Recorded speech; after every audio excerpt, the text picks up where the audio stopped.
What if the perfect marriage was the perfect lie? Julian Vale, a self-made millionaire, had it all: a stunning home, a booming business, and a beautiful pregnant wife, Evelyn. But one rain-slick night, Evelyn vanishes without a trace. While the city holds its breath, Julian and his mistress Isabella raise a glass to a future finally free of obstacles. They think their secret is safe. They think they've committed the perfect crime. But they forgot about one thing: her diary. And the secrets scrawled inside are about to burn their perfect world to the ground. The Vale estate was a monument to new money, a sprawling contemporary mansion of glass and white stone perched precariously on a cliff overlooking the Pacific. From the infinity pool which bled seamlessly into the horizon, you could watch pods of dolphins arching through the waves. Julian Vale loved the view. It was the view of a king, he often told himself, surveying his kingdom.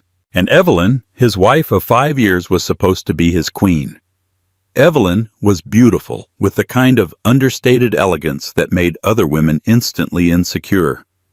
She had been a librarian when they met a quiet, bookish woman who seemed an unlikely match for the brash, ambitious Julian. But he'd pursued her with the same single-minded intensity that he applied to his business deals, and she had been swept away by his charisma, his promises of a life she'd only read about in novels. Now 7 months pregnant with their first child, she found herself living in a gilded cage, the silence of the vast minimalist rooms amplifying the hollowness she felt inside. The pregnancy had been Julian's idea, another acquisition to complete the picture of his perfect life. He'd been ecstatic, throwing a lavish party where he announced the news to their friends. His friends really as if he'd single-handedly willed the child into existence. Evelyn had smiled until her cheeks ached, her hand resting on her burgeoning belly, a vessel for her husband's legacy. But lately a creeping unease had settled over her. Julian was more distant than ever, his phone perpetually glued to his hand, his business trips becoming more frequent and his explanations more vague. He'd come home late, the scent of a strange floral perfume clinging to his clothes, a scent that was definitely not hers. When she gently questioned him, he'd laughed it off, calling her paranoid, a side effect of the pregnancy hormones. He'd tilt her chin up, kiss her forehead, and tell her he loved her, his eyes as cold and empty as the glass walls of their home. The name of the perfume, Evelyn would discover, was Black Orchid, and the woman who wore it was Isabella Rossi. Isabella was everything Evelyn was not. A fiery, passionate artist with a wild mane of dark curls and a laugh that could fill a room. She was a rising star in the art world, her abstract canvases selling for astronomical prices. Julian had become her most devoted patron, a fact he didn't bother to hide. He flaunted his discovery of her hosting exclusive gallery viewings and introducing her to his circle of wealthy investors. He spoke of her talent with a reverence Evelyn had never heard him use for anything other than a stock portfolio. Evelyn had met Isabella only once at a charity gala. Julian had insisted she come despite her advancing pregnancy. He had guided her through the crowd, his hand a possessive brand on the small of her back, before depositing her at a table with the other wives. He then made a beeline for Isabella, who was holding court by the bar, a vision in a blood-red dress that clung to her every curve. Evelyn watched them all night, a knot of ice forming in her stomach. She saw the way Julian looked at her, the way he leaned in close, his lips brushing her ear as he whispered something that made her throw her head back and laugh. It was a look of raw, unguarded desire, a look he hadn't given Evelyn in years.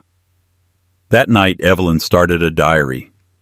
It was a simple, leather-bound book she'd had since college, its pages once filled with literary quotes and dreams of traveling the world. Now it became her confidant, the silent keeper of her fears.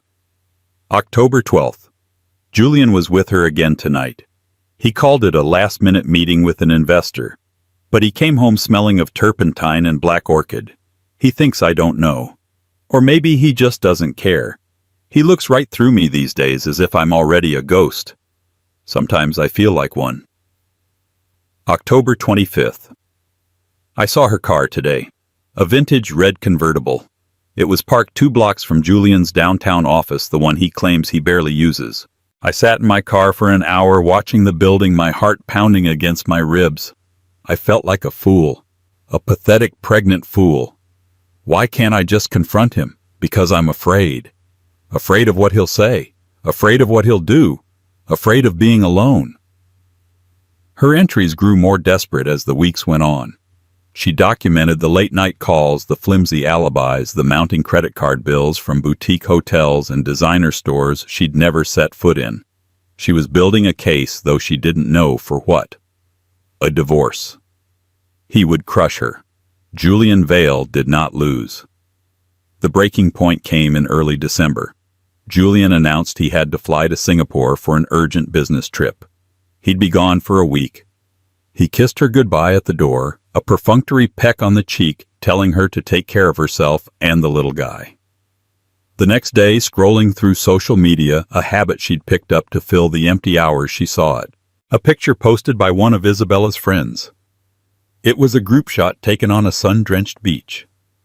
In the background, unmistakable against the turquoise water, was a man with Julian's profile, his arm draped possessively around Isabella's shoulders.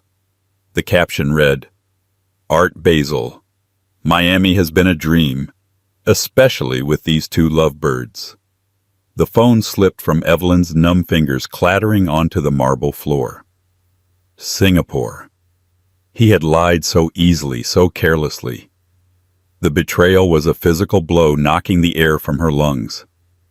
It wasn't just an affair. It was a whole other life. He was living a life that didn't include her or their unborn child. In that moment, something inside her shifted. The fear that had paralyzed her for months began to curdle into a cold, hard resolve. He wasn't just going to discard her. She wouldn't let him. She was more than a ghost in a glass house. She was Evelyn Reed Vale, and she had a secret of her own. She went to Julian's home office, a sleek, sterile room that she rarely entered. She knew the code to his personal safe. It was the date of his first major acquisition, a number he revered like a holy relic. Her hands trembled as she keyed it in.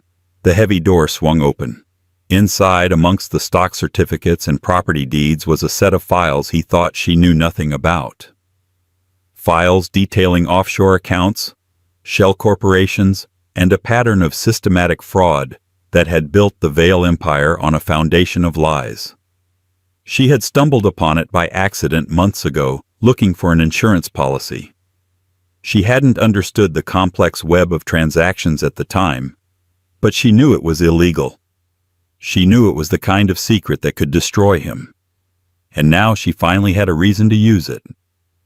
She spent the next 2 days meticulously photographing every document with her phone, her heart hammering with a mixture of terror and exhilaration. This was her leverage, her escape plan. Her final diary entry was written the night before Julian was due to return. December 8th. He comes home tomorrow. The lie about Singapore will be the first of many I will have to endure, but not for much longer. He thinks I am weak. He thinks I am a fool. He has no idea what I'm capable of. He's about to find out. This isn't just about the affair anymore. This is about survival. My babies and mine. I have a plan. I pray I'm strong enough to see it through. She closed the diary, tucked it into her oversized handbag, and went to bed. For the first time in a long time, she did not feel like a ghost. She felt like a storm gathering strength just beyond the horizon. And she was about to make landfall.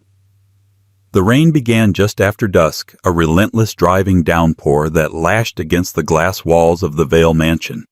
It was the night of December 9th. Julian had been home for less than 6 hours. He'd breezed in with a bouquet of gilt flowers, white lilies, funereal and cloying, and a story about a deal that had gone so well in Singapore, he'd decided to celebrate with a quick detour to Miami on his way back. He didn't even have the decency to look her in the eye when he said it. Evelyn played her part, the dutiful, slightly dim wife. She smiled, thanked him for the flowers, and asked about his flight. She moved around the kitchen, preparing dinner, her body a slow, deliberate vessel of maternal calm, while inside her nerves were stretched taut as piano wire. Her handbag containing the diary and the damning evidence on her phone sat on the passenger seat of her car in the garage. Her plan was simple: confront him after dinner, use the evidence as a shield, and demand a quiet, generous divorce. She had already contacted a lawyer, a fierce woman who specialized in high-stakes divorces, and had a preliminary consultation scheduled for the following week. But dinner never happened. As she was pulling a roast from the oven, Julian came into the kitchen dressed to go out. He was wearing a tailored charcoal suit and a new, obscenely expensive watch. The scent of his cologne, a sharp, citrusy fragrance, filled the air, mingling with the aroma of roasting rosemary. Change of plans. "Ev," he said, not looking at her as he straightened his tie in the reflection of the stainless steel refrigerator. "Something's come up at the office. A crisis. I have to go." "A crisis?" she asked, her voice flat. "At 8 p.m. on a Saturday." He finally turned to her, his face a mask of annoyed impatience. "Yes, a crisis. These things don't keep office hours. You know that. Don't wait up." He was going to her. To Isabella. The casual cruelty of it stole her breath. He couldn't even wait a single night. He was leaving his pregnant wife, who had just spent the afternoon cooking for him, to go and be with his mistress. The storm inside her broke. "You're a liar," she said, her voice shaking with a rage that surprised them both. Julian froze his hand on the door. He turned slowly, a look of genuine shock on his face.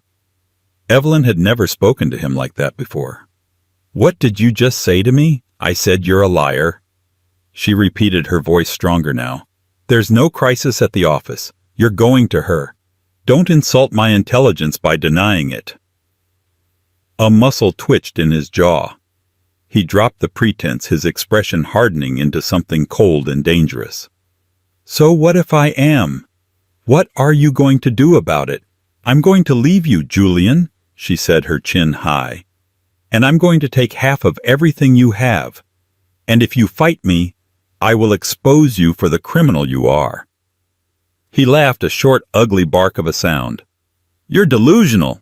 You have nothing." "Oh, but I do," she said, a small, triumphant smile playing on her lips. "I know all about the shell companies.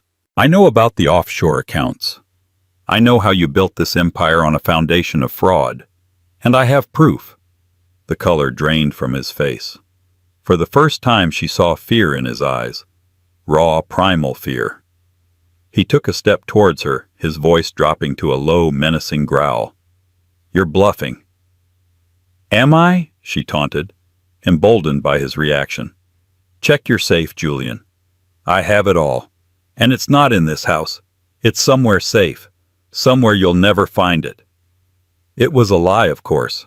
The proof was in her car. But he didn't know that. His face contorted with fury. He lunged at her, grabbing her by the arms, his fingers digging into her skin. "You stupid bitch!" He hissed, his face inches from hers. "You have no idea what you've done." He shoved her hard. Evelyn stumbled backward, her swollen belly making her clumsy. Her heel caught on the edge of the kitchen rug and she went down, her head cracking against the sharp corner of the marble island with a sickening thud. The world went black. When Julian called Isabella an hour later, his voice was calm, almost eerily so. "It's done," he said, standing over Evelyn's still form. "She's gone." "Gone." Isabella's voice was a breathless whisper on the other end of the line. "What did you do?" "She had an accident," he said smoothly. "She fell. Hit her head. I'm taking her out to the coast. She always loved the ocean." He didn't tell her that Evelyn had still been breathing when he'd wrapped her in a heavy-duty tarp from the garage. He didn't tell her about the chilling finality of the wait as he'd loaded her into the trunk of his car. He didn't tell her about the baby.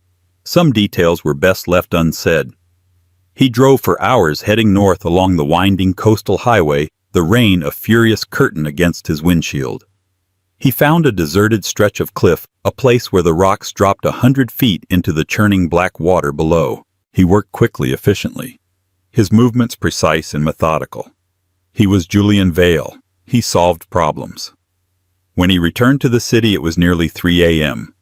He drove to Isabella's loft, a cavernous space in a converted warehouse, the air thick with the smell of oil paint and her black orchid perfume. She was waiting for him, pacing anxiously, a glass of whiskey in her hand. She flew into his arms, her body trembling. "Is it over?" she whispered. "Is she—" "She's gone," he repeated, stroking her hair. "No one will ever find her." He had parked Evelyn's car, the one with the handbag, on the passenger seat in a long-term parking garage at the airport, a red herring for the inevitable police investigation. He'd wiped it clean of his prints. He hadn't bothered to look inside the bag.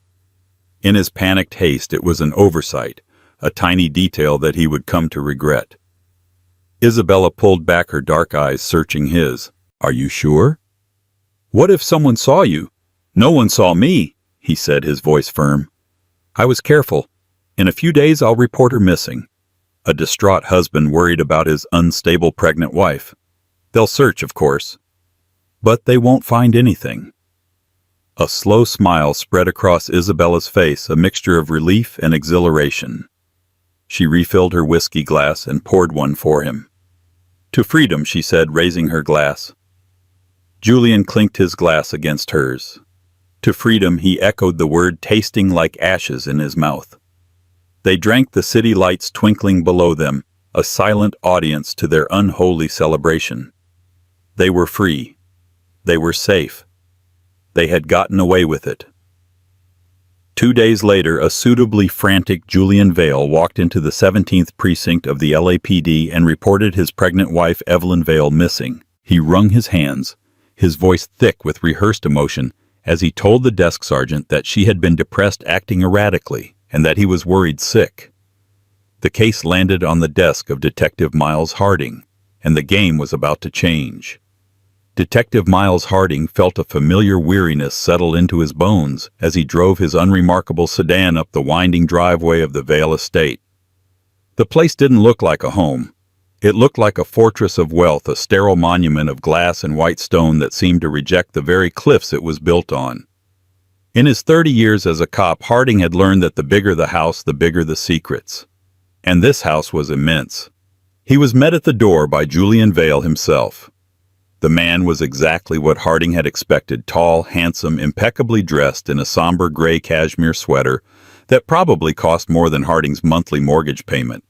He radiated an aura of controlled, sorrowful power. It was a performance, and Harding recognized it instantly.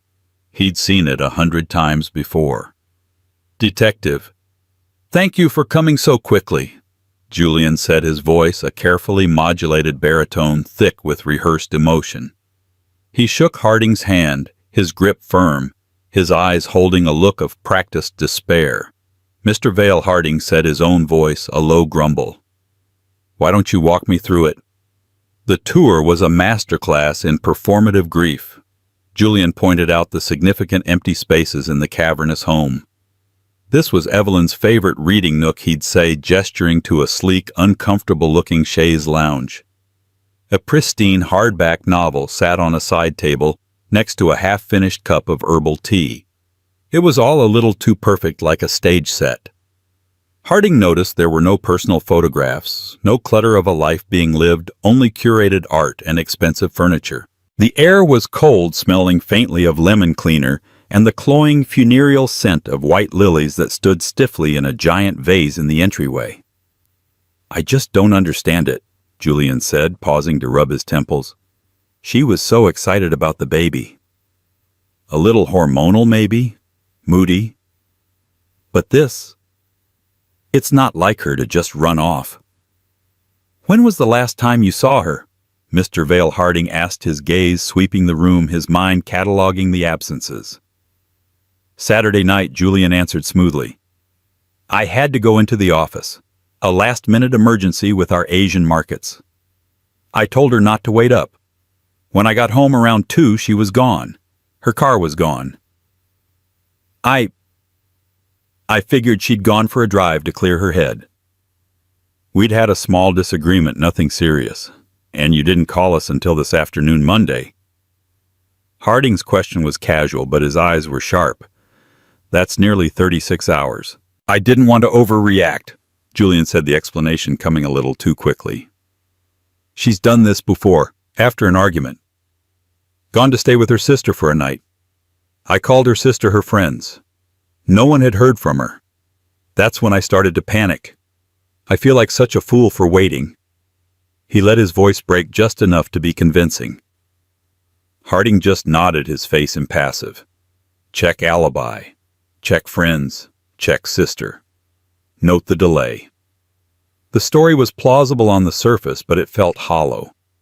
It was a story designed to be told to the police. The initial sweep of the house was fruitless. The forensic team, led by a meticulous veteran named Kowalski, found nothing. No signs of a struggle. No suicide note. No blood. The kitchen where Julian said they'd last spoken was the most troubling part. "It's clean," Kowalski told Harding, pulling off his latex gloves. "I mean professionally clean. There's a faint smell of bleach under the citrus cleaner. We can't find a single clear print on the countertops or appliances, not even Evelyn's. It's like the whole room has been scrubbed." A clean crime scene was always a loud alarm bell. It screamed of a cover-up. The only thing they found was a single long dark hair near the base of the marble kitchen island caught on the grout. It was too long and dark to be Julian's, and they bagged it a tiny solitary clue in a sea of sterile emptiness. The break came the following afternoon. A patrol unit running plates at LAX got a hit on Evelyn's silver Mercedes. It was parked on the 4th level of the sprawling concrete labyrinth of a long-term parking garage. The air in the garage was thick with the smell of exhaust and stale recycled air. Harding oversaw the forensic team as they descended on the vehicle. It too was clean. The steering wheel, the gear shift, the door handles all wiped down. The ticket on the dashboard was time-stamped at 11:47 p.m. Saturday night. Another dead end. The scene was perfectly set to suggest a woman fleeing her life, catching a plane to somewhere anywhere else. But Julian Vale, for all his meticulous planning, had made one colossal error in judgment. Hey Detective called a young sharp-eyed officer named Chen from the passenger side of the vehicle. "You're going to want to see this." There on the plush leather of the passenger seat, almost hidden in the gloom, was a large, expensive-looking leather handbag. It seemed impossible that someone in a panicked rush to flee would forget their purse. Harding's tired heart gave a solid thump against his ribs. This was it. This was the mistake. Back at the precinct, under the sterile glare of the lab lights, they carefully inventoried the bag's contents. It was a window into Evelyn's life, a wallet containing a few $100s in cash and a row of credit cards, a set of keys, a tube of expensive lipstick, a bottle of prenatal vitamins, a paperback novel, and then at the very bottom, wrapped in a protective plastic sleeve, was a simple leather-bound diary. Harding handled the diary as if it were a sacred artifact. He opened it carefully. The pages smelled faintly of old paper and a light floral perfume that he now associated with the ghost of Evelyn Vale. He started to read, and the carefully constructed facade of Julian Vale began to crumble into dust.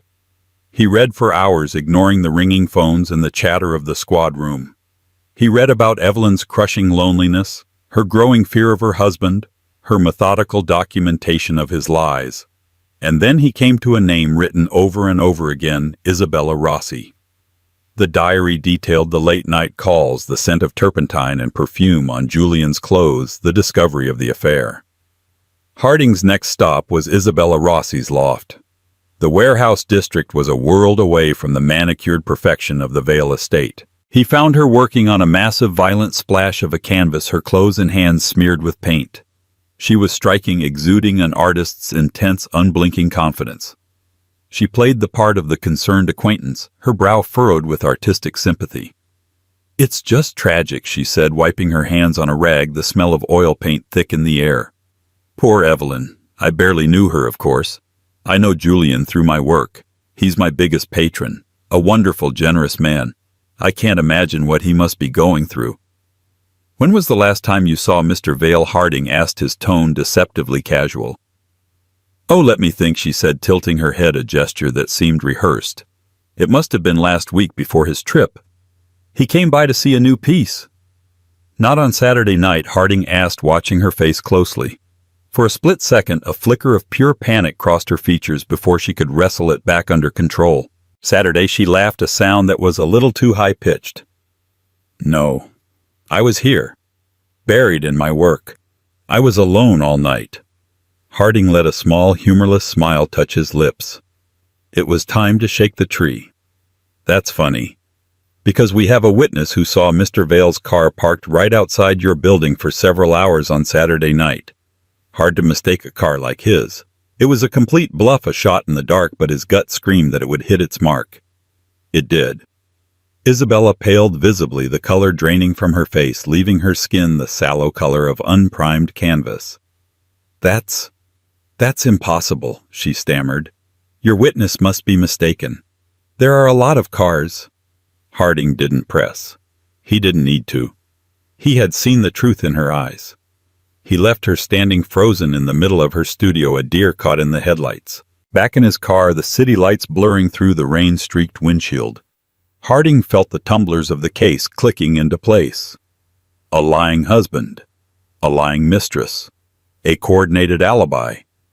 A body was missing, but he could feel a murder in the air. That night, back at his desk, he turned to the final pages of the diary, the ones Evelyn had written in the last days of her life. And that's when the case exploded. He read about the safe, the files, the shell corporations, the systematic fraud. He read her declaration of war. He thinks I am weak. He thinks I am a fool. He has no idea what I'm capable of. He's about to find out. This isn't just about the affair anymore. This is about survival. Harding's blood ran cold. This wasn't a simple love triangle that had erupted into violence. This was an execution. Julian Vale hadn't killed his wife because she'd found out about his girlfriend. He'd killed her because she had found the key to his fraudulent kingdom and was about to burn it to the ground. Evelyn Vale hadn't just been a scorned wife. She had been a threat to his entire empire. He picked up the phone, his knuckles white, and dialed the district attorney's office. "It's Harding," he said, his voice a low, grim rumble. "I need a warrant. A full financial warrant for Julian Vale, his businesses, and every shell corporation he's ever touched. Our missing person is now the victim in a homicide investigation, and I think we're about to uncover one of the biggest financial frauds this city has seen in years." The diary had opened the door. Now it was time to kick it down and see what monsters were hiding in the dark. The leather-bound diary sat on Detective Harding's desk like a time bomb. Under the harsh, buzzing fluorescent lights of the squad room, it felt less like an object and more like a presence. It was Evelyn Vale, and she was finally ready to speak. Harding, along with his sharp young partner, Detective Chin, began the solemn task of dissecting her final months, treating each page as a witness statement from the grave. The early entries painted a bleak portrait of profound loneliness, a slow-motion poisoning of the spirit. They weren't just accounts of sadness. They were indictments of neglect, penned in a precise, elegant script that belied the turmoil within. August 14th. Another night alone. Julian called to say he was stuck in a board meeting. I heard music in the background, laughter, a woman's laugh. When I asked about it, he said it was the television in the conference room. He lies so easily now. It's like breathing to him. I find myself wondering if he was ever telling the truth even at the beginning. This house echoes when I'm alone, but the silence is loudest when he is here. She's methodical. Chen observed, looking up from the photocopied page. She notes dates, times, excuses. She's not just venting, she's building a record. Harding nodded grimly. She was a librarian. She knew how to catalog information. She was cataloging her own misery. The diary's tone shifted from melancholy to anguish after the charity gala. The nebulous fear of an affair now had a name and a face: Isabella Rossi. Evelyn's entries became sharper, infused with the specific, painful details of betrayal. October 12th. Her name is Isabella Rossi, the artist. Of course, it makes perfect sense. He's not just sleeping with her, he worships her. He talks about her vision, her genius. He's never used those words about me. I was just Convenient. A suitable accessory. A womb. I looked at her work online tonight. It's all angry slashes of color, chaotic and violent. Is that what he sees in her? A reflection of his own soul? Or just a fire to warm himself by while I freeze in this glass palace? But the true bombshell came in the final fateful entries. The discovery of the files in Julian's safe transformed the diary from a chronicle of a broken heart into the cornerstone of a major criminal investigation. Evelyn's voice changed, her fear replaced by a cold, electrifying resolve. It was no longer the diary of a victim, but the field journal of a combatant. December 7th. I have them. All of them. The files from the safe. It's worse than I ever imagined. It's not just tax evasion. It's a massive scheme. A Ponzi scheme, it looks like. He's been using money from new investors to pay off the old ones, propping up his real estate ventures with phantom profits. The whole Vale empire, this glass house, it's all built on sand, and the tide is about to come in.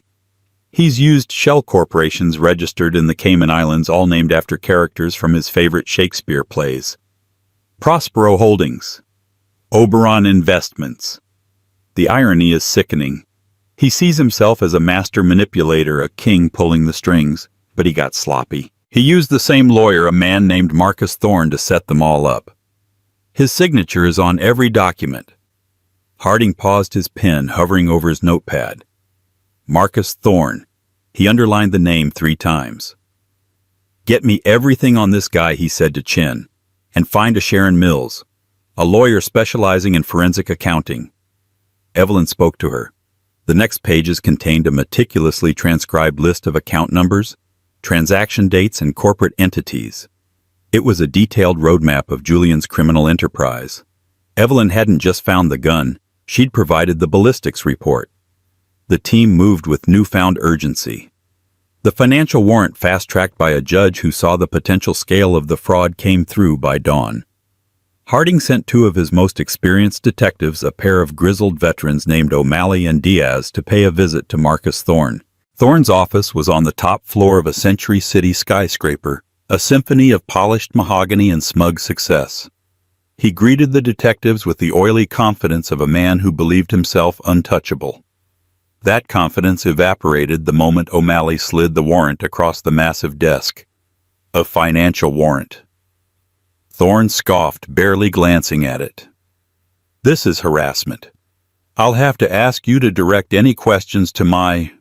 This isn't a friendly chat, Mr. Thorne. Diaz cut in his voice like gravel. This is a homicide investigation, and right now your name is appearing alongside terms like criminal conspiracy, wire fraud, and accessory to murder. We can have this conversation here, or we can have it in a much smaller room downtown. Your choice. The color drained from Thorne's face. The mention of murder shattered his carefully constructed facade. He stammered about attorney-client privilege, but his eyes darted around the room like a trapped animal looking for an escape route. He was sweating, his hand trembling as he reached for the phone to call his own lawyer. The detectives didn't need a confession. They had his fear. It was just as good. Meanwhile, Harding and Chen visited Sharon Mills. Her office was the polar opposite of Thorne's modest, cluttered, and practical. She was a sharp, no-nonsense woman in her late 40s. Yes, I remember the call, she confirmed, peering at them over her glasses after Harding explained the situation. She didn't give a name. Said her husband was a prominent businessman. She laid out a hypothetical scenario involving offshore accounts and layering investments to hide revenue. I'll be honest with you, detectives, it sounded less hypothetical and more like she was reading from a textbook on how to run a Ponzi scheme. Did she sound scared? Chen asked. Sharon Mills paused, considering. Not scared. Determined. There was steel in her voice. She said the proof was incontrovertible and that she intended to use it to secure her freedom and her child's future. She was supposed to call me back to schedule a formal consultation. She never did. Back at the precinct, the final pieces slammed into place with breathtaking speed. The lab report on the single dark hair found near the kitchen island came back. The DNA was a perfect match to Isabella Rossi. Harding stood before the large whiteboard, a storm of evidence swirling around the photos of the three main players. He drew a thick red line from Julian to Isabella, labeling it affair. He drew another from Julian to Marcus Thorne, labeling it financial fraud. He then drew a circle around Evelyn's smiling photo, and from it arrows pointing to every piece of the puzzle. She was the hub. She was the one who connected it all. So here's our timeline, Harding said, pacing in front of the board, his voice low and intense. Evelyn discovers the affair. That's motive for a divorce. But then she discovers the fraud. That's motive for murder. Julian Vale isn't just facing the loss of half his assets. He's facing 20 years in a federal prison. His whole kingdom crumbles. She confronts him on Saturday night. Chen picked up the thread. He realizes she's not bluffing. He panics. No, Harding corrected, stopping his pacing. This guy doesn't panic.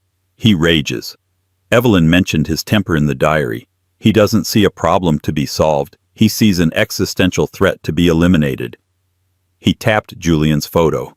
A narcissist like this, when cornered, doesn't negotiate. He annihilates. And Isabella was there, Chen added, pointing to the lab report pinned to the board. She lied about being at her studio. She was at the house. She was a participant or a witness. Harding agreed. Either way, she's an accomplice. They kill Evelyn, likely an impulsive act of violence during the argument, a shove, a fall, a crack against that marble island. Then the cleanup. They wipe the kitchen, they get rid of the body, they stage the car at LAX to make it look like she ran away. A distraught husband reports his unstable pregnant wife missing. It's a clean, classic cover-up. He paused, picking up the leather-bound diary from the evidence table. But they made one fatal mistake. In their arrogance, in their haste to get rid of the woman, they forgot about her words. They forgot about her mind. They left behind the single most powerful witness against them. He looked at the faces of his team, the grim reality of the case settling over them. They had moved from a missing person case to a complex web of infidelity, corporate crime, and murder in less than 48 hours. All because one woman had the courage to write it all down. All right, Harding said, his voice hard as iron. Let's go pick them up. Let's see how Mr. Vale and Ms. Rossi's stories hold up when they're not celebrating their freedom, but sitting in separate interrogation rooms, staring at first-degree murder charges. The diary had done its job. It had spoken for the victim. Now it was time for the law to bring the monsters out of the dark.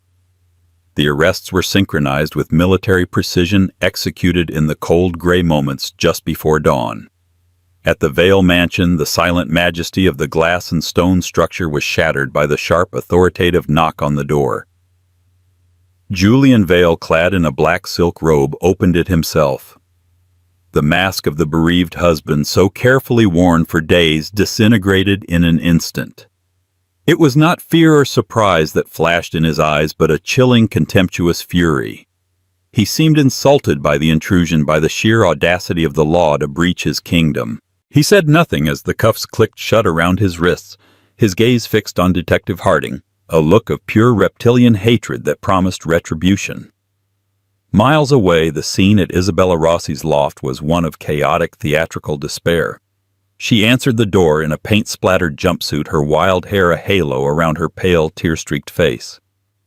When the detectives identified themselves, she collapsed, a marionette with its strings cut, her sobs echoing in the vast warehouse space amidst her violent, angry canvases. It was Julian, she cried, her voice a shrill instrument of practiced victimhood. He lied to me. I don't know anything. I'm a victim, too.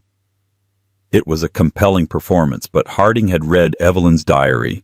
He knew Isabella was no one's victim but her own. At the precinct, they were placed in separate, sterile interrogation rooms, the blank white walls an unholy confessional. The air hummed with the silent tension of the game about to be played. Harding's strategy was classic, a test of loyalty between two people who had none divide, pressure, and conquer. He began with Isabella. He let her stew for nearly an hour, her sobs subsiding into ragged, hiccuping breaths. When he finally entered, he projected an air of weary sympathy. "This is a mess, isn't it, Isabella?" He began placing a cup of water on the metal table. "He's a monster," she whispered, clutching the cup with trembling hands. "He told me she was unstable. He said he was afraid she'd hurt the baby, that she was suicidal. He lied to you about a lot of things," Harding said, his voice gentle. He let a beat of silence pass. "Did you know his business was a sham, a multi-million-dollar Ponzi scheme on the verge of collapse?" Isabella's head shot up, her dark eyes wide with a shock that for the first time seemed genuine. "What?" "No. He told me. He told me he was the most successful man he knew. He was successful at lying," Harding corrected. "And Evelyn found out. She found proof that could send him to prison for the rest of his life. That's why he had to get rid of her, Isabella. That's the real reason. It was never about saving you from the unstable wife. It was about saving himself from prison." He leaned forward, his voice dropping to a conspiratorial whisper. "Were you there, Isabella? Did you go to the house that night?" "No," she insisted, her voice cracking. "I was here. I was working all night, I swear." Harding sighed, a sound of profound disappointment. "That's a shame, because we have you at the scene." He watched as her bravado began to crumble. "We found one of your hairs in the kitchen. Long, dark, beautiful. A forensic match.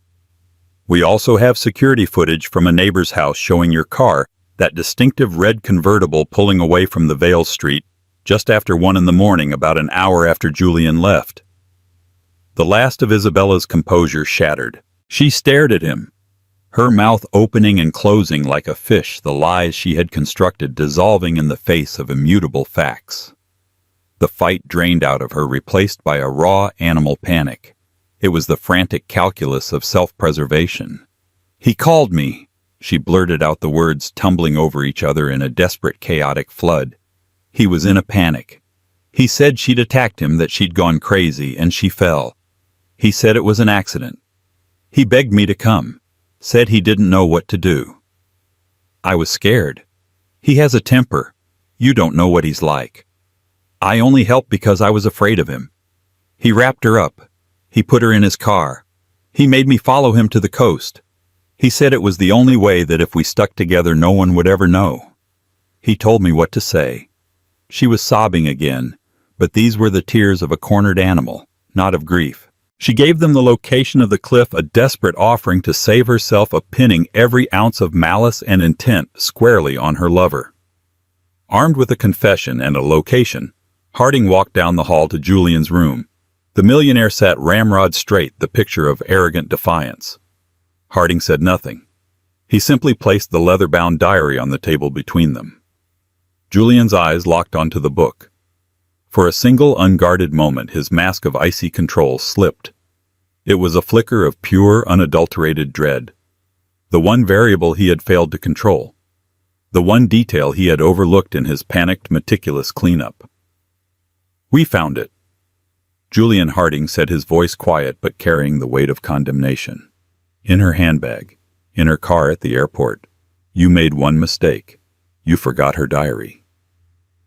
Harding opened the book, not to the last page, but to an entry from months earlier. He read aloud Evelyn's words about her loneliness, about feeling like a ghost in her own home, about her hopes for the baby. He then flipped to another, her account of the humiliation she felt at the gala, watching him with Isabella. His voice was flat, dispassionate, letting Evelyn's words fill the sterile room. Finally he turned to the last entry and read her premonition aloud, her fear of his temper, her vow not to be silenced.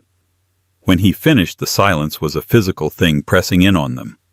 "Your girlfriend is in the next room," Harding said conversationally. "She's confessed to everything.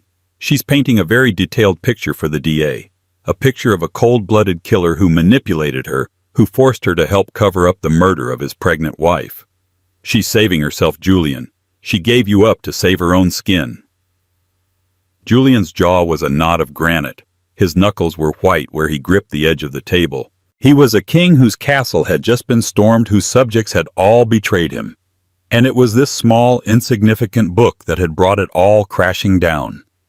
His quiet, compliant wife had authored his destruction. But the story Harding would soon learn had one final breathtaking chapter. While the dive teams recovered Evelyn's body from the unforgiving sea and the DA's office celebrated their ironclad case, a few loose threads began to bother the detective. The coroner's report landed on his desk.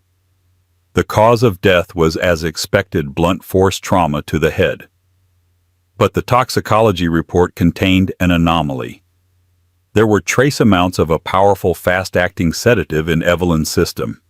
Not enough to kill her, but certainly enough to render a person groggy, confused, and physically impaired. It was not a medication any of her doctors had prescribed. Then a junior detective recataloguing the evidence from Evelyn's car made a report. The small getaway bag and the burner phone she'd mentioned in her diary were missing. They hadn't been in her handbag, and they weren't in the trunk. They were simply gone. Harding sat in his office late into the night, the diary open before him, the coroner's report next to it. The pieces didn't fit the narrative of a simple confrontation gone wrong. A sedative. A missing escape bag. Her final words echoed in his mind. I have a plan. I pray I'm strong enough to see it through. What if the confrontation wasn't the plan? What if it was the plan falling apart, on a gut instinct that had served him for 30 years? Harding put in a request. He wanted the passenger manifest for every international flight that left LAX on the Saturday night Evelyn died. His team worked through the night fueled by black coffee and the thrill of the hunt. At 4 a.m. they found it. A one-way ticket to Buenos Aires, Argentina. It had been purchased with cash a week earlier. The name on the ticket wasn't Evelyn Vale. It was Elena Reed. A quick check of Evelyn's file confirmed it. Reed was her mother's maiden name. The final staggering truth hit Harding with the force of a physical blow. Evelyn's plan was never to confront Julian and beg for a divorce. That was what she wrote for them to find. Her real plan was far bolder. She was going to escape. She had likely drugged Julian's coffee, planning to incapacitate him just long enough for her to retrieve the original financial documents from his safe, grab her escape bag, and disappear into the night to start a new life with her child in South America. But Julian's unexpected decision to leave for Isabella's loft that night had thrown a wrench in her desperate, brilliant plan. He'd left before the sedative could fully take hold, forcing a premature improvised confrontation. The struggle was real, the fatal blow was real, but her intent had never been to face the monster. It had been to flee him. She had been agonizingly close to freedom. In the end, the weight of the evidence, the diary, the financial crimes, Isabella's testimony, and the body was overwhelming. Julian Vale was sentenced to life in prison without the possibility of parole, his cold fury in the courtroom a terrifying spectacle. Isabella Rossi, for her role as an accessory, received a 15-year sentence. The Vale empire, a glittering mirage built on fraud, evaporated, leaving a wake of devastated investors. The glass house on the cliff was eventually sold, a monument to a spectacular downfall. And locked away in an evidence room, the leather-bound diary remained the last testament of Evelyn Reed Vale, a woman everyone had underestimated. She had not survived the storm, but from beyond the grave, her words had unleashed a hurricane of truth, ensuring the man who took her life and the woman who helped him would never again taste the freedom they had so viciously celebrated. The story of Evelyn Vale is a chilling reminder that the most dangerous secrets often hide behind the most perfect facades. It's a story of greed, betrayal, and a woman's desperate fight for survival. What do you think? Was Evelyn a tragic victim, or a master manipulator whose plan went horribly wrong? Could she have escaped if Julian hadn't come home early? Let us know your thoughts in the comments below. A 7-month pregnant wife, a Manhattan penthouse overlooking Central Park, and a love story that magazines called a modern fairy tale. Yasmin Redford had it all. Her husband, tech billionaire Howard Redford, was the man who had everything, and he'd given it all to her. So when he told her he was flying to St. Bart's for a final solitary retreat before their baby arrived, she kissed him goodbye. But billionaires don't fly commercial, and when a private jet's manifest is leaked, secrets have nowhere to hide. Howard wasn't alone. He was with his mistress on a lavish baby moon celebrating a different baby. What he didn't know was that while he was sipping champagne at 40,000 feet, his pregnant wife was meeting with the most ruthless divorce attorney in New York. The divorce papers were already drafted. The courier was already booked. And paradise was about to become a prison. The city lights of Manhattan glittered below the floor-to-ceiling windows of the penthouse, a sprawling universe of captured stars. To Yasmin Vanderbilt Redford, they were just part of the wallpaper of her life, a life so meticulously curated for perfection, it felt at times like a museum exhibit. She was the primary installation, the beautiful, intelligent wife of Howard Redford, the boy wonder of the fintech world. At 33, Howard was a force of nature. He had the restless energy of a man who believed he could bend the world to his will, and the track record to prove it. His company, Nexus Capital, had revolutionized algorithmic trading, making him a billionaire before his 30th birthday. He was handsome in a way that seemed almost unfair. Sharp jaw eyes the color of a stormy sea that held a perpetual spark of ambition, and a smile that could disarm world leaders and charm seasoned investors with equal ease. They had met at a charity gala 5 years prior. Yasmin, then a rising star in the art curation world, possessed a quiet grace and a formidable intellect that Howard found captivating. She wasn't just another socialite drawn to his flame. She challenged him, debated with him, and saw the man behind the myth. Her family, the Vanderbilts, were old money steeped in traditions, and a quiet, unshakable influence that made Howard's new money flashiness seem almost crude in comparison. Their union was a merger of dynasties, a storybook romance that graced the covers of Vogue and Forbes simultaneously. Their home was a testament to their combined aesthetics. Howard's sleek minimalist tech seamlessly integrated with Yasmin's priceless collection of contemporary art and antique furniture. It was a palace in the sky on the 78th floor of 157, a monument to their success, their power, their love. And now, at 29, Yasmin was 7 months pregnant with their first child, a son. The final piece of the perfect picture was about to be set in place. She ran a hand over the gentle, firm swell of her belly, a protective primal gesture that had become second nature. The baby kicked, a fluttering reminder of the new life she was nurturing. She smiled, a genuine, unguarded expression that rarely made it past the fortress of her public composure. "He's active tonight," she'd said an hour ago, hoping to draw Howard away from the holographic stock ticker glowing faintly in his home office. Howard had looked up, his focus slow to shift. "That's my boy, already planning his market takeover." He'd smiled, but it didn't quite reach his eyes. His gaze was distant, his mind clearly still crunching numbers and closing deals a world away. This distance was a new thing, a subtle but persistent chill that had crept into their gilded cage over the past few months. At first, Yasmin had dismissed it as stress. Nexus Capital was in the middle of a massive global expansion, and Howard was pushing himself, as always, to the brink. There were more late nights at the office, more hushed phone calls taken in rooms he'd just exited, more weekends consumed by emergency board meetings. "It's the final push, darling," he'd assured her, stroking her hair, as she lay beside him in their cavernous bed. "Once the Asia deal is closed, it's just you and me and the little guy. I promise." Yasmin, wanting to believe him, had accepted it. She was a supportive wife, the anchor to his stratospheric ambition. But a thread of unease had been pulled, and now she couldn't stop it from unraveling the tapestry of their perfect life. The real shift, the one that planted a seed of cold dread in her heart, had a name: Chloe Sterling. Chloe was Howard's new protege, a 25-year-old coding prodigy from MIT. She was brilliant, beautiful, and possessed an ambition that mirrored Howard's own.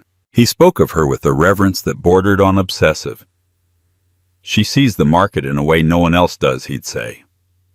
"She's the future of the company." Yasmin had met her once at a company dinner. Chloe was a whirlwind of youthful energy with wide, doe-like eyes and a cascade of raven hair. She hung on Howard's every word, her hand brushing his arm a little too often, her laughter a little too loud, a little too intimate. Yasmin, a connoisseur of social subtleties, had recognized the performance instantly. It was the calculated, hungry ambition of a predator disguised as hero worship. She had felt a wave of nausea that had nothing to do with her pregnancy.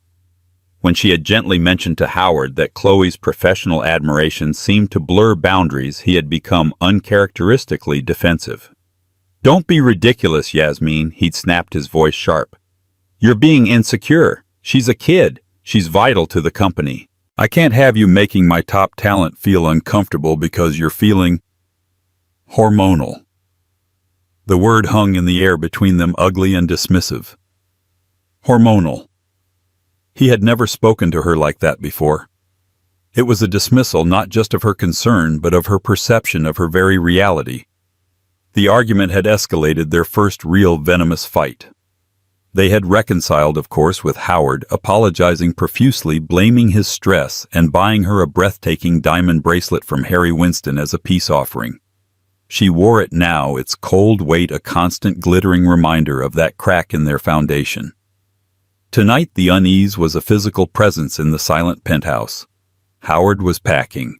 He had announced it 2 days ago. "I need a break before the baby comes," he'd said, avoiding her eyes as he stared out at the city. "Just a few days to clear my head. I've booked a trip. St. Bart's. Just me. I need to disconnect to come back ready to be a father." Yasmin's heart had constricted. St. Bart's was their place. It was where he had proposed on the pristine white sands of Saline Beach. The thought of him there alone felt wrong, a desecration of a shared memory. Why alone? "Howard," she had asked, her voice quiet. "We could go together. A baby moon. Most couples do that." "You can't fly, Yasmin," he'd replied quickly, a little too quickly. "Doctor's orders. It's too close to your due date. It's not safe." She knew he was right about the flying restrictions, but the excuse felt hollow, a pre-packaged, convenient truth. Still, she had relented. To fight him on it would only push him further away, would only validate his accusation of her being insecure and controlling. So she had smiled, helped him choose what to pack, and pretended to be the understanding, supportive wife. Now she stood in the doorway of their enormous walk-in closet, a space larger than most Manhattan apartments. Howard was carefully folding a lightweight linen shirt into his designer suitcase. He was packing for warm weather, for relaxation, for paradise. But as he reached into the back of his drawer, he palmed a small, unfamiliar box, and thinking she wasn't looking, slipped it into the side pocket of his carry-on. It wasn't a watch box or a cufflink box. It was smaller, more delicate. The size of a box for a woman's necklace, or perhaps a ring. Yasmin's blood ran cold. Her heart hammered against her ribs, a frantic, trapped bird. She said nothing. She simply watched her mind, a maelstrom of denial and terrifying certainty. He was going to St. Bart's, their special place, but he was not going alone. And he was bringing a gift. She retreated silently from the doorway, her hand protectively on her belly. The baby kicked again, harder this time, as if sensing his mother's distress. In the reflection of the vast dark window, Yasmin saw herself, a woman standing on the precipice of a great fall, the glittering city lights behind her no longer looking like stars, but like the cold, indifferent eyes of a world that was about to watch her perfect life shatter into a million pieces. The gilded cage had become a trap, and she was just beginning to realize the door had been locked from the outside. The kiss Howard gave her at the door was as fleeting as it was cold, a ghost of a touch against her cheek. "I'll call you when I land, darling," he said, the endearment sounding rehearsed. "I love you."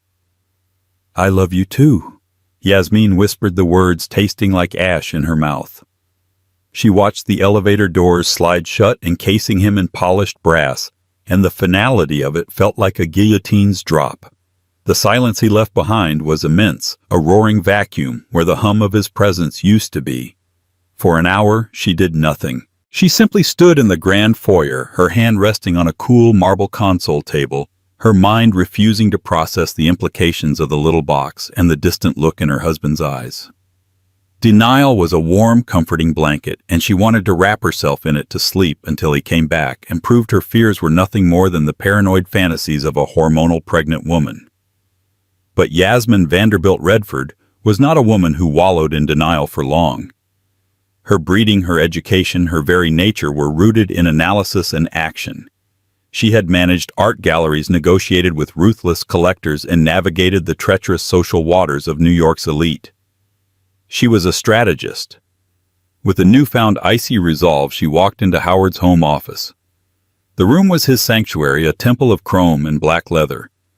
His primary desktop computer was locked, protected by a password so complex it was likely a string of code. But Howard was a creature of habit, and in his arrogance, convenience often trumped security.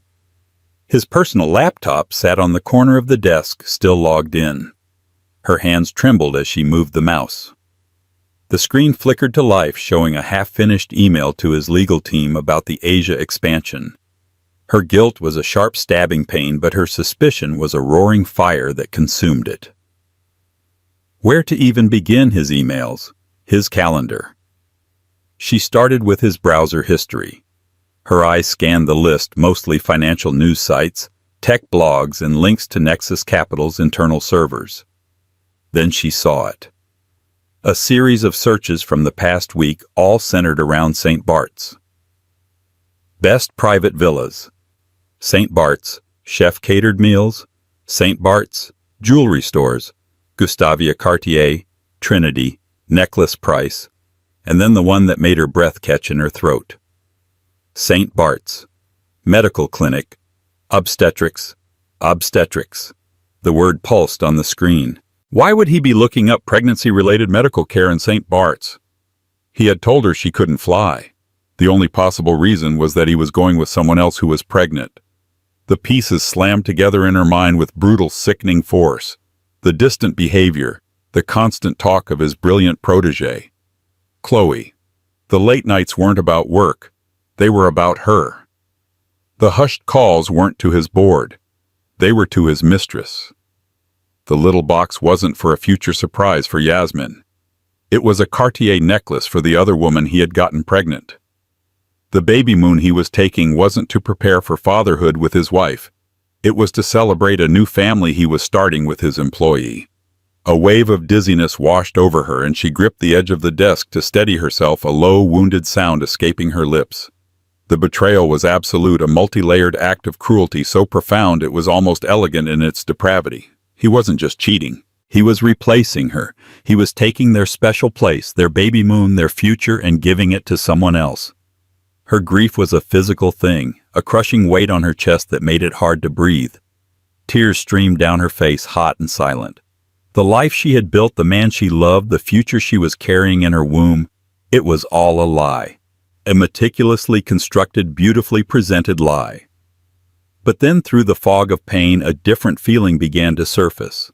It started as a spark in the pit of her stomach and grew into a wildfire of pure, unadulterated rage. It was the fury of a woman scorned, yes. But more than that, it was the protective rage of a mother. This man, her husband, was not just betraying her. He was betraying their unborn son. He was creating a world of chaos and deception for his child before he even took his first breath. Yasmin wiped her tears with the back of her hand, her expression hardening. She was not a victim to be pitied. She was a Vanderbilt. She was a Redford, and she would not be erased. She returned to the laptop, her movements now precise and clinical. She needed more than just suspicion. She needed undeniable proof. She navigated to a travel folder she knew he kept. It was filled with itineraries from his past business trips. And there it was. A new file created 2 weeks ago. SBH Retreat. She clicked it open. The confirmation was for a 7-night stay at the Elysian Villas, the most exclusive and private resort on the island, a place so luxurious it made their usual 5-star haunts look common. The booking was for the Villa Serafina, a secluded 3-bedroom compound with a private beach, a full staff, and an infinity pool that melted into the Caribbean Sea. And then she saw the flight details. A private Gulfstream G650 chartered from a discreet aviation firm. Her eyes scanned the passenger manifest. 2 names: Howard Redford, Chloe Sterling. There it was, the black and white indisputable proof. Her heart didn't break this time. It turned to stone. She saved a copy of the entire itinerary to a hidden file on a secure cloud server she had maintained since her gallery days. She photographed the screen with her phone. Evidence. She thought about what to do next. Call him, confront him when he returned. The thought of a screaming match, of his inevitable gaslighting and false apologies, filled her with disgust. It was beneath her. It was unproductive. A messy emotional confrontation was what he would expect. He would use her pregnancy, her hormones, against her. He would try to manage the situation to control the narrative just as he controlled everything else.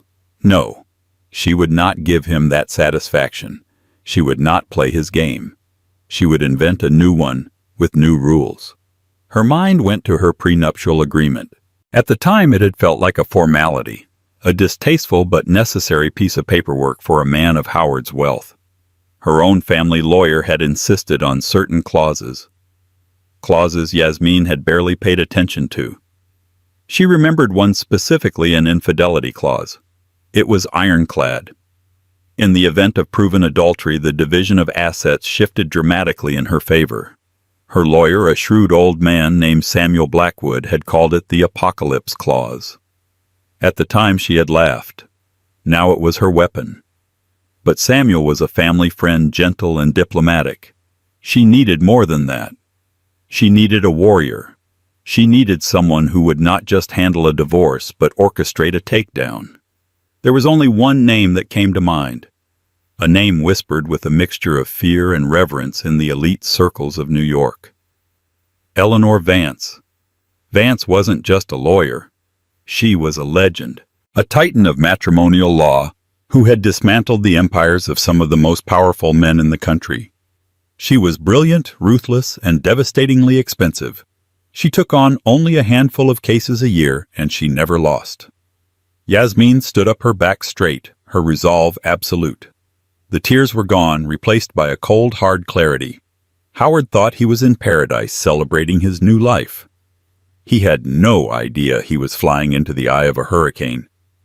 A hurricane named Yasmin. She picked up her phone not to call her husband, but to make the most important call of her life. She found the number for Eleanor Vance's private office. As the phone began to ring, she looked out the window again. The city lights no longer seemed indifferent. They seemed like an army waiting for her command. Eleanor Vance's office. A crisp voice answered. "My name is Yasmin Redford," she said, her voice steady and clear, devoid of any tremble. "I need to schedule an immediate and confidential consultation with Ms. Vance. It's a matter of some urgency." The game was on. The offices of Vance and Associates were located in the Seagram building on Park Avenue, a masterpiece of corporate modernism that projected an aura of untouchable power. The interior was surprisingly serene, decorated in muted tones of gray cream and slate. It was a place designed to calm frayed nerves and focus the mind on the cold, hard calculus of divorce. Yasmin was led into a corner office with a panoramic view of the city. Eleanor Vance rose from behind a large, imposing desk made of polished obsidian. She was a woman in her late 50s, impeccably dressed in a tailored Armani suit. Her silver hair was cut in a sharp geometric bob, and her eyes, behind a pair of severe-looking glasses, were the color of chips of ice. They missed nothing. "Mrs. Redford," she said, her voice a low, modulated instrument of command. She didn't offer a handshake, but gestured to the chair opposite her desk. "Thank you for coming in. Your call was compelling." Yasmin sat placing her crocodile Hermes bag beside her. She felt a strange sense of calm. In this room with this woman, her chaotic emotions were liabilities. Only facts mattered. "Thank you for seeing me on such short notice, Ms. Vance. Please, call me Eleanor. In my experience, urgency of this nature means the stakes are high. So tell me, Yasmin, why are you here?" Without preamble, Yasmin laid out the story. She spoke with a detached precision that belied the raw wound in her soul. She detailed Howard's recent behavior, the discovery of his secret relationship with Chloe Sterling, the damning evidence on his laptop, the resort booking the private jet, manifest the search history for prenatal care and Cartier necklaces. She spoke of their assets, the penthouse, the art collection, the shares in Nexus Capital, held in her name as part of their marital agreement. She concluded by mentioning the infidelity clause in her prenup. Throughout her account, Eleanor Vance was perfectly still. She didn't take notes. She simply listened, her icy gaze fixed on Yasmin's face, absorbing every detail, every nuance. When Yasmin finished, a long silence stretched between them. Finally, Eleanor leaned forward slightly. "And your husband is at this moment at the Elysian Villas in St. Bart's with his pregnant mistress." "That is correct," Yasmin confirmed. "He believes you are at home awaiting his return, none the wiser." "Yes." Eleanor's lips curved into the faintest hint of a smile. It was not a smile of warmth, but of appreciation for a particularly interesting strategic problem.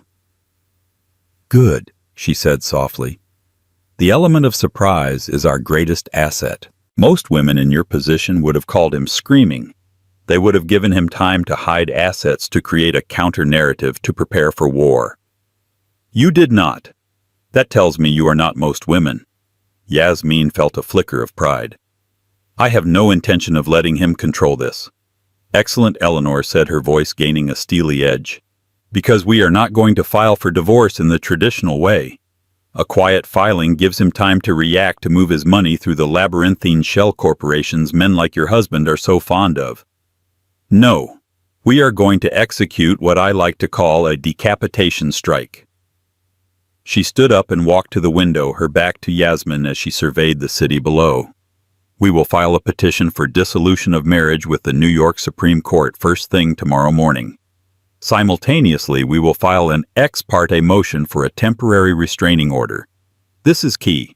We will ask the judge to freeze every known asset: bank accounts, brokerage accounts, credit cards, property titles, personal and corporate. We will argue that there is a significant risk of dissipation of marital assets. A fancy way of saying your billionaire husband is about to hide his money now that he's been caught. Given that he is currently out of the country with his paramour, on whom he is clearly spending lavishly, the judge will almost certainly grant it." Yasmin listened, captivated by the cold, brutal efficiency of the plan. Eleanor turned back to face her. "The order, once signed by the judge, will be transmitted electronically to every financial institution. By midday tomorrow, Howard Redford will be a billionaire on paper, but he won't be able to buy a cup of coffee. His corporate accounts at Nexus Capital will be frozen. Payroll, vendor payments, everything. The company will be paralyzed. This will force him to the negotiating table immediately and on our terms." The scale of it was breathtaking. It wasn't just a divorce. It was a corporate siege. "He'll be furious," Yasmin breathed. "That is the point," Eleanor replied. "A furious man makes mistakes. A panicked man gives concessions. We want him shocked, stranded, and powerless. Which brings me to the delivery." She returned to her desk and fixed Yasmin with an intense look. "We will not have a grubby process server from the city accost him. This needs to be a moment of maximum psychological impact. We will hire a high-end international courier service. A professional in a suit will arrive at his private villa in paradise. They will hand-deliver a package containing the summons, the divorce petition, and a copy of the judge's freezing order. He will be sunning himself with his mistress one moment and financially castrated the next." A vision flashed in Yasmin's mind. Howard poolside, his confident smile dissolving into disbelief and horror. The satisfaction was a dark, heady poison. "There is one more thing," Eleanor continued, her voice softening almost imperceptibly. "I want you to write him a note. A short one, to be included in the package. Nothing emotional, nothing angry, just a simple, clear message that this is your decision. It's important that the final blow comes from you." The next 24 hours were a blur of focused activity. Yasmin worked tirelessly with Eleanor's team of forensic accountants and legal aides. She provided them with every piece of financial information she had. Account numbers, she had memorized names of his private bankers, details of their property holdings in London and the Hamptons. She proved to be a formidable resource, her mind sharp and her memory for detail exact. Her years of managing multi-million-dollar art acquisitions had made her fluent in the language of money and assets. As the legal machinery churned, Yasmin felt a profound shift within herself. The grief, while still present, was packed away in a locked room in her heart. In its place was a cold, driving purpose. She was no longer just Yasmin Redford, the wife. She was a general commanding an army, moving pieces on a chessboard of immense consequence. She did it all while fielding Howard's daily calls from St. Bart's. "Hello, darling," he'd said on the first call, his voice breezy and warm. "The weather is incredible. You would love it. I wish you were here." "I wish I were there, too," she'd replied, her voice a perfect imitation of wistful longing. The ease with which she lied was terrifying, a skill she hadn't known she possessed. She was a performer, just like Chloe. "How are you feeling? How's the little guy?" "We're fine," she said, one hand on her belly. "Just missing you." Each lie was a small piece of her soul chipping away, but she held firm. She was protecting her son, building a firewall around their future. On the morning the papers were to be filed, Yasmin sat at her own desk, a delicate antique piece of furniture that stood in stark contrast to the brutal modernity of Howard's office.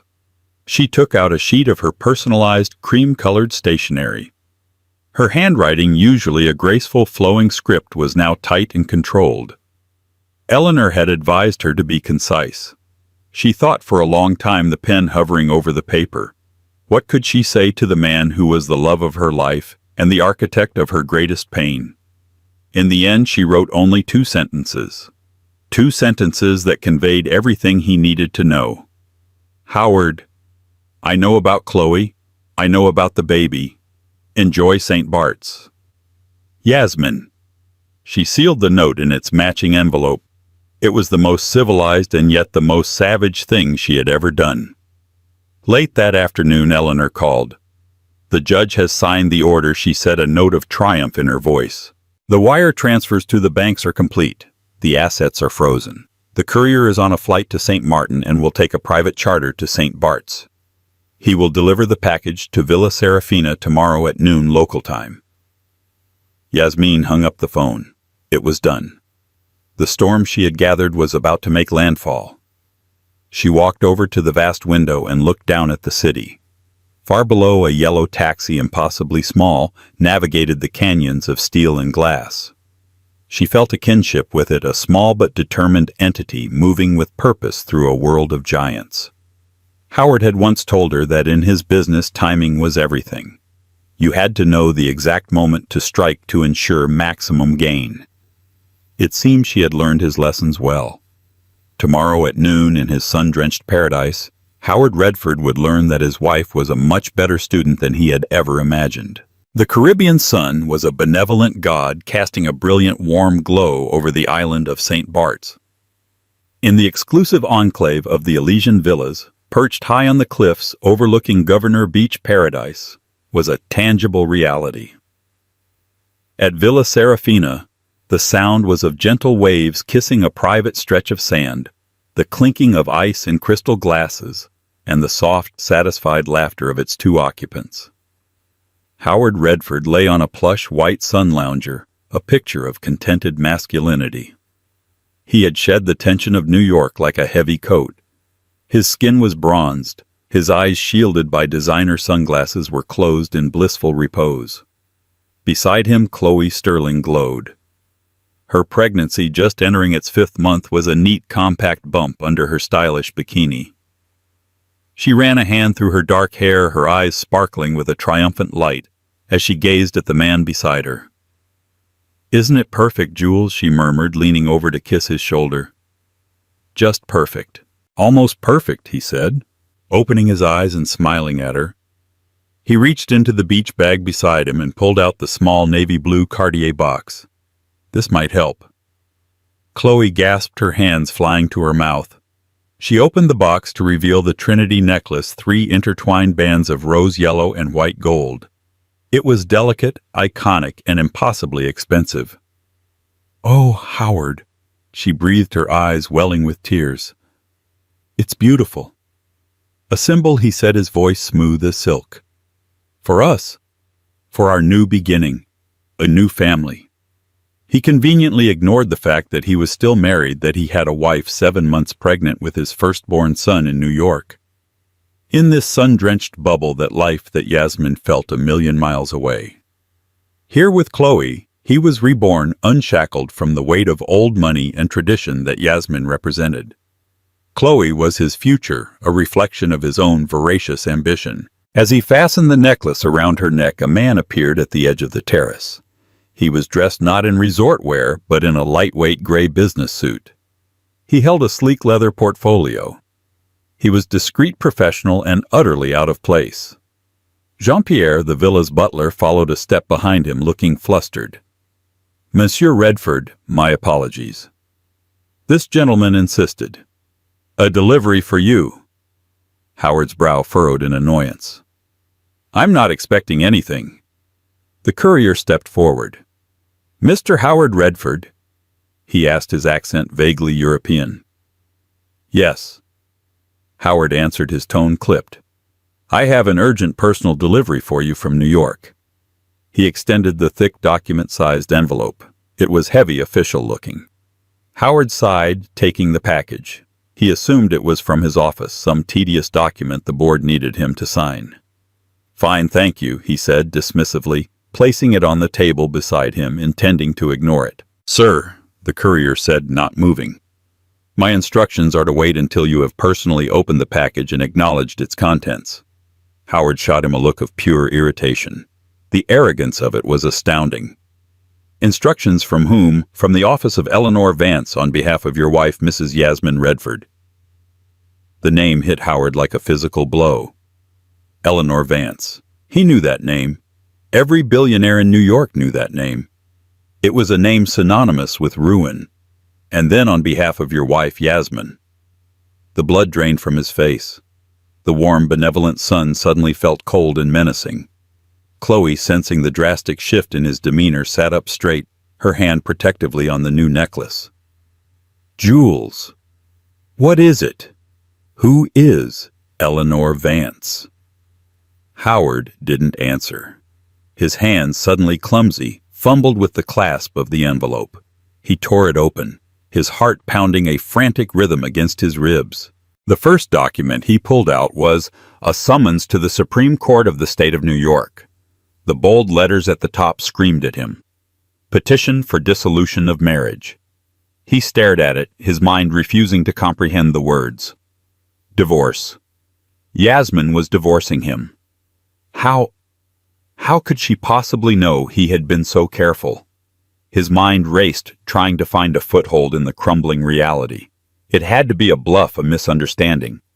But then he saw the next document. It was dozens of pages long. The motion for the temporary restraining order. He scanned the text, his eyes catching phrases that made his stomach clench. Irrefutable evidence of adultery. Significant risk of dissipation of marital assets. Commingling of funds for the purposes of extramarital activities. Attached to the back were the exhibits. Exhibit A. A copy of the flight manifest for the private jet with his name and Chloe Sterling's. Exhibit B. The reservation confirmation for the Villa Serafina. Exhibit C. A printout of his internet search history. He felt a profound, sickening sense of exposure. She knew everything. Chloe, now deeply alarmed, tried to read the papers over his shoulder. "Howard, what is going on?" He waved her away. his focus entirely on the final damning document.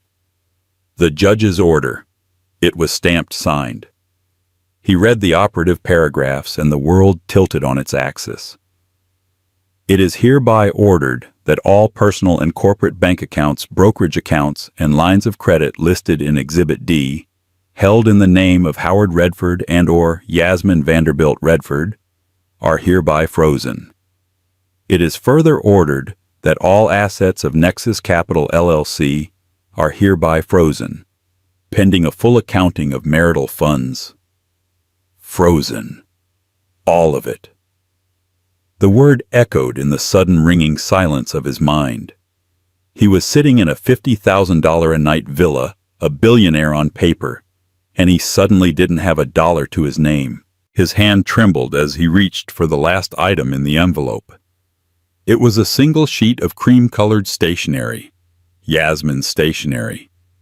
He recognized her elegant, precise handwriting. He read the two short, devastating sentences. Howard, I know about Chloe. I know about the baby. Enjoy St. Bart's. Yasmin. It was the polite, calm civility of the note that shattered him completely. It wasn't the note of a hysterical, heartbroken woman. It was the note of an executioner. Cold, final, absolute. He dropped the papers which scattered across the sun-drenched stone. He lunged for his phone, his hands shaking so violently he could barely unlock it. He tried to open his banking app. A red banner flashed across the screen. Account access restricted by court order. He tried his corporate account. The same message. He tried his personal Centurion card. He pulled up the app. Card suspended. Panic, cold and suffocating, seized him. He was trapped. Stranded in paradise with his mistress with no access to the money that defined his entire existence. Nexus. Capital, his empire was paralyzed. Payroll was due next week for thousands of employees. His deals, his reputation. Everything was about to implode. Howard Chloe's voice was sharp, panicked. She had picked up the divorce papers. She knows about the baby. What does this mean? Assets frozen? Howard didn't answer her. He was staring out at the impossibly blue sea, but he didn't see it. He saw only the calm, disappointed face of his wife. The wife he had underestimated.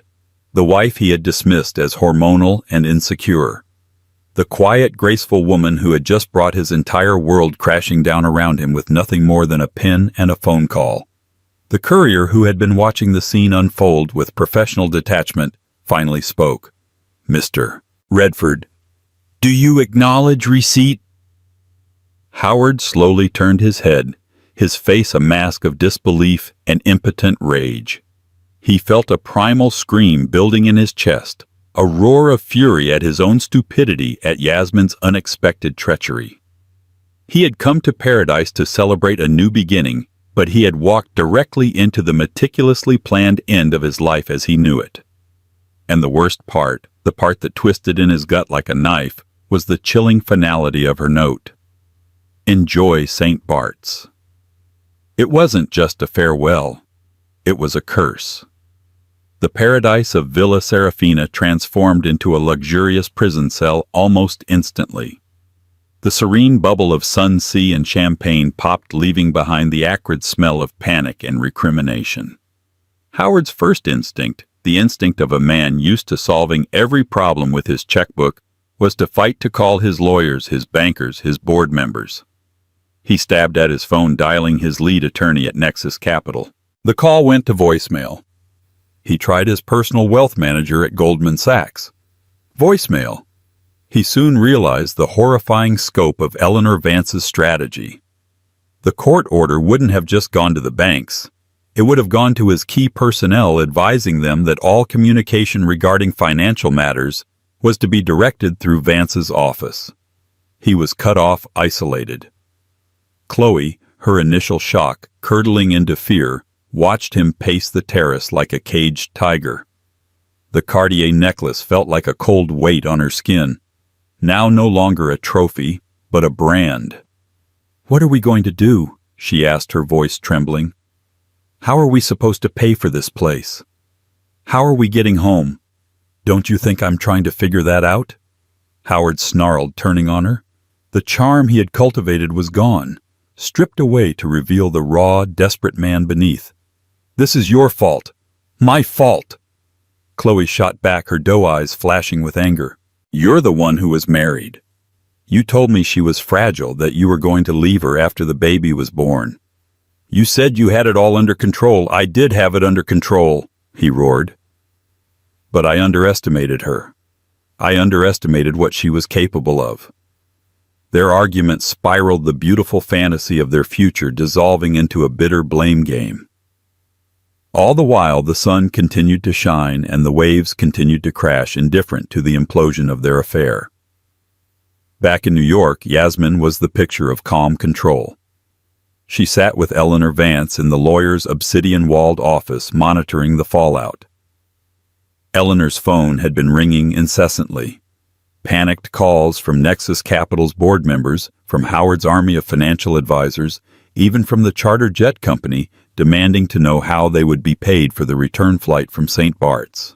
Eleanor handled each call with surgical precision. Mr. Redford's assets are under a court-ordered freeze, she would state calmly. All inquiries are to be directed to my office in writing. No, I cannot authorize any payments at this time. He's trapped. Yasmin said, a note of grim satisfaction in her voice. For now, Eleanor cautioned. Men like your husband are cornered animals. He will get creative. He will find a line of credit call in a favor from someone off the books. Our goal wasn't to strand him forever, but to force his hand.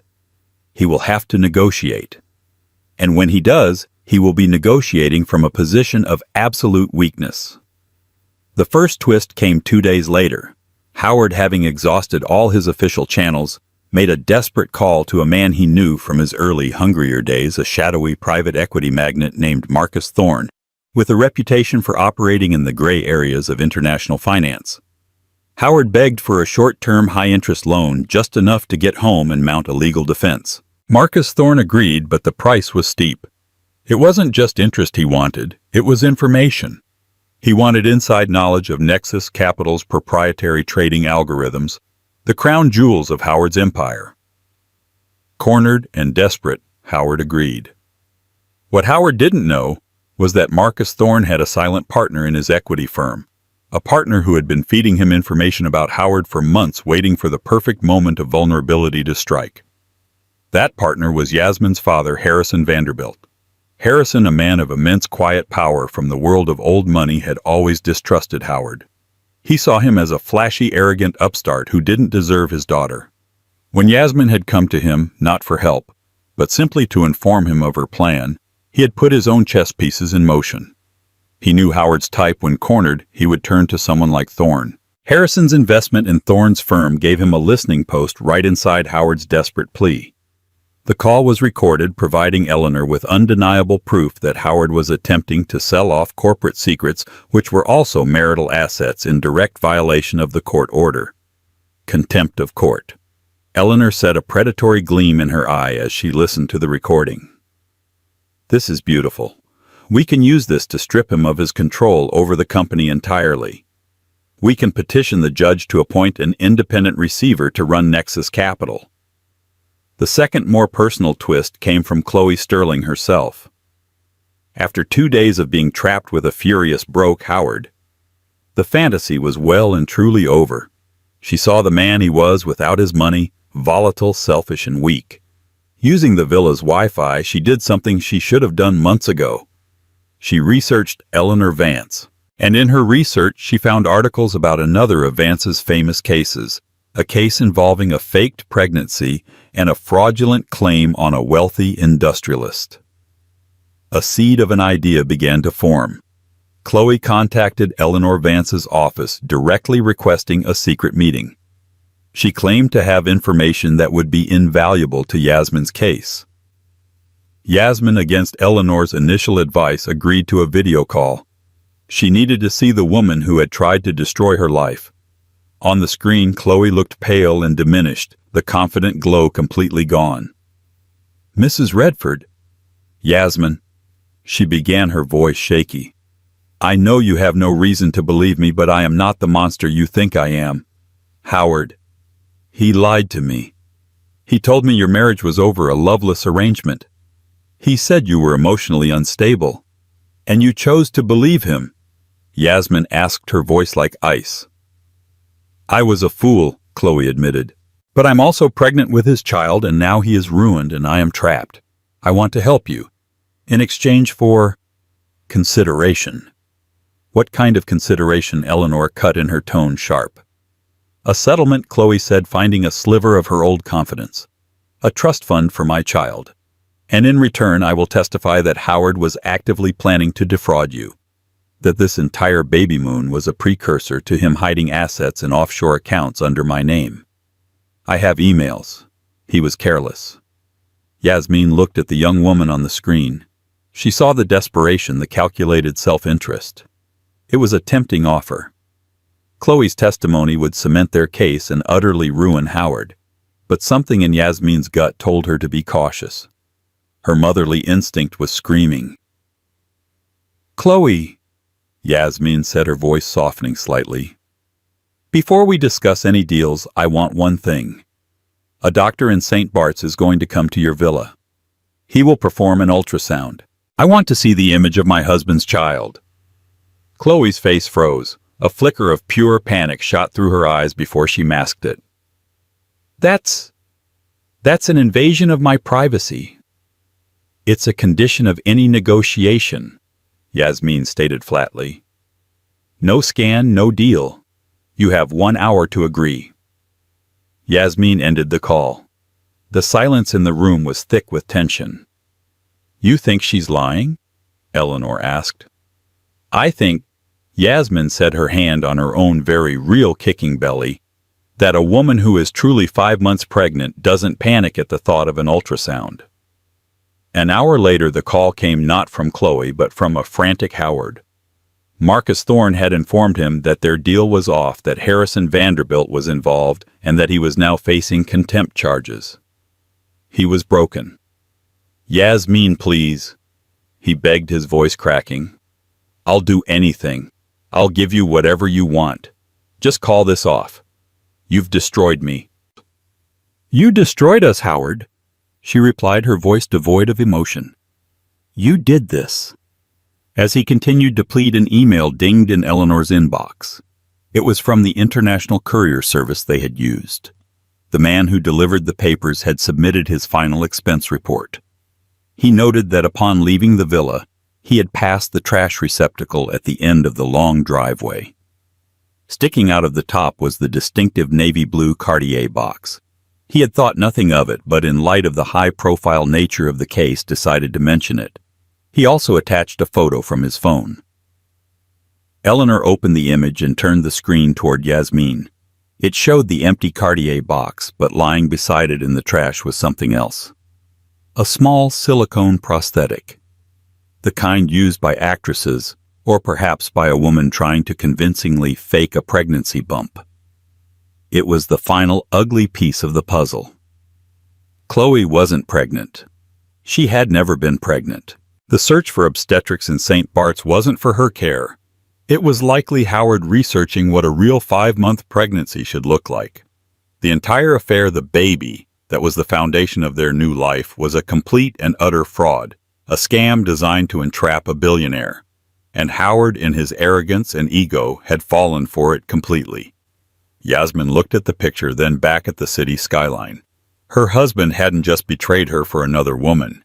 He had betrayed her for a lie, a cheap, pathetic illusion. The rage and grief she had been holding back finally receded, replaced by a profound, almost pitiful sense of clarity. He wasn't a monster. He was a fool. And his empire was crumbling not because of a grand passion, but because of a grand deception he had been too blind to see. Her phone buzzed again. It was Howard calling for the 10th time. She silenced the call and looked at Eleanor. It's over, Yasmin said. Let's finish this. The end wasn't a fiery explosion, but the quiet, deliberate dismantling of a life. Armed with proof of Howard's attempted fraud and Chloe's deception, Yasmin held all the cards. The divorce settlement was not a negotiation, it was a surrender. Yasmin retained the Manhattan penthouse, the art collection, and a controlling interest in Nexus Capital as stipulated by the Apocalypse Clause in their prenup. She had the board install an interim CEO, a steady hand to guide the company out of the chaos Howard had created. Howard was left with a fraction of his former fortune and a reputation shattered beyond repair. Chloe Sterling vanished last heard of boarding a flight to Dubai, the fake pregnancy and Cartier necklace, her only parting gifts from a life she almost had. Months later, Yasmin stood in the nursery of the penthouse. The room was bathed in the soft afternoon light, decorated in serene shades of cream and blue. In her arms, she held her son Daniel Vanderbilt Redford. He was small, perfect, and blessedly real. He had his father's stormy eyes, but Yasmin hoped he would have her strength, her perception. She looked out at the city, no longer a cage or a battlefield, but simply a view. It was the backdrop to her new life, a life she had seized from the wreckage of a lie. She was not just a wife or a mother. She was the architect of her own future, a matriarch in the making, proving that the deepest betrayals can sometimes forge the strongest survivors. Thank you for listening to this story of love, betrayal, and ultimate revenge. The story of Yasmin Redford reminds us that strength isn't about never falling. It's about how you rise. She turned her pain into power and rewrote her own ending.